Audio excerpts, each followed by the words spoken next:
Okay जी। अब हम बात कर रहे हैं जर्नल एंट्रीज में स्टार्टिंग अ बिजनेस पार्ट 3 की। जहाँ पे एक पर्सन है जो बिजनेस में कैश भी लेके आ रहा है, बिल्डिंग भी लेके आ रहा है, मशीनरी भी लेके आ रहा है, कंप्यूटर भी लेके आ रहा है।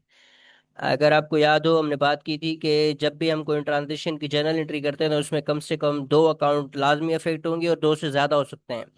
हमने पीछे देखा कि तीन अकाउंट भी इम्पेक्ट हुए थे। अगर हम यहाँ पे देखें तो पांच अकाउंट इम्पेक्ट हो रहे हैं, दो या दो से ज्यादा हो सकते हैं। ज्यादा कितने हो सकते हैं ये देखें आपके सामने, तीन चार पांच भी हो सकते हैं। तो एक पर्सन है जो अपने बिजनेस को स्टार्ट करने के लिए ये सारी चीजें लेके आ रहा है बिजनेस में। उसके पास कैश है, उसके पास एक बिल्डिंग है जो उसने बिजनेस में लगाई है, मशीनरी जो यूज करेगा वो उसके पास ऑलरेडी मौजूद है, और कंप्यूटर भी। वो सारे के सारे उसने बिजनेस के लिए लगा दिए हैं। तो हमने सिंपली करना है क्या है, इस जर्नल एंट्री को रिकॉर्ड करने के लिए आपने सिंपली फॉर्मेट में लिखना है सीरियल नंबर, डेट, और ये जो सारे एसेट्स हैं उसके आपने इन सबको लिस्ट करके इनको जमा करके आपने उसका कैपिटल शो करना है। यहाँ पे कैश है 500,000, बिल्डिंग है 300,000, मशीनरी है 400,000 और कंप्यूटर है 100,000।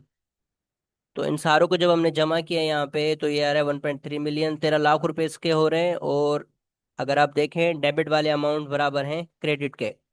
आई होप कि ये बात आपको समझ में आ गई होगी अब तक, कि जब भी कोई पर्सन बिजनेस स्टार्ट करता है तो उसकी एंट्री हम कैसे पास करते हैं।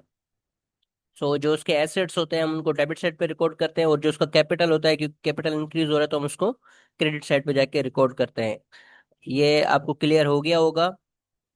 फर्स्ट एंट्री में हमने देखा कि सिर्फ एक अकाउंट था, उसके बाद फिर दो अकाउंट थे, तीन अकाउंट थे, उसके बाद अब हमने देखा कि यहाँ पे चार पांच अकाउंट हैं। So thank you so much.